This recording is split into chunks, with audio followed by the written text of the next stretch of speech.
Як справи, друзі? Якщо ви на своїх томатах побачите ось таку картину, коли верхнє листя на них скручується у бараній рог, а нижнє листя при цьому залишається рівним, великим, то це означає, що на ваших томатах жирування. А жирування томатів трапляється по двом причинам. Перша і головна, що ви свої рослини дуже сильно підживлюєте азотними добривами, або внесли багато азотних добрив при висаджуванні. А друга причина – це підвищена температура вирощування. І дуже часто ці фактори приходять разом. Якщо нічого не робити, то ваші томати продовжать потужно рости, стовбур буде збільшуватися, листя буде становитися великим, але квітки у гронах будуть осипатися. А ті томати, які зав'яжуться у гронах, не будуть виростати великими, тому що всі свої сили рослина буде віддавати на зростання, тому що у неї дуже добре виходить засвоювати азот. Нам же потрібно це зупинити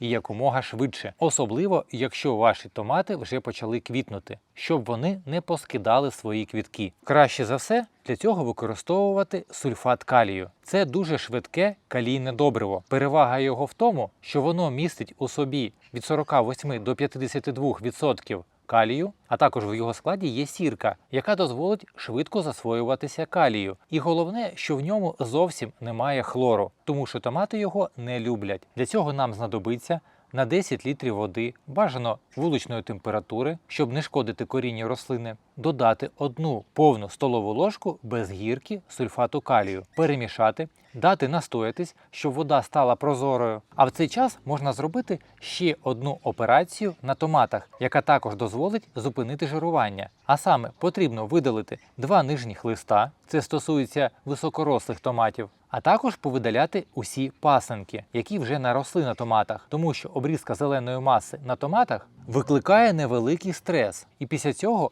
рослина призупинить засвоювання азоту. Як ви бачите, я свої томати веду у 2 стовбури, щоб збільшити свій врожай. Більш докладне відео, як обрізати листя, пасинкувати, а також вести в 2 стовбури, вже є у мене на каналі. Посилання на це відео залишу у підказках у правому верхньому куточку. І ось тепер можна приступати до підживлення. Нам знадобиться всього пів-літра готового розчину вилити під 1 рослину. Але попередньо, хоча б за годину, потрібно томати пролити, щоб волога увібралася. Таким чином, це добриво дуже швидко проникне до самих глибоких корінців томатів і швидко почне діяти. І вже через декілька днів ви побачите, як листя починає випрямлятися і ростиме нормально. Я думаю, у вас виникло питання, а чи є ще якісь засоби, які також можуть допомогти? Так, такі засоби є. Перше – це настій із золи. Як його готувати, я вже показував себе на каналі, посилання також залишу. Для цього потрібно 1 літр настою із золи додати у 10 літрів води, перемішати,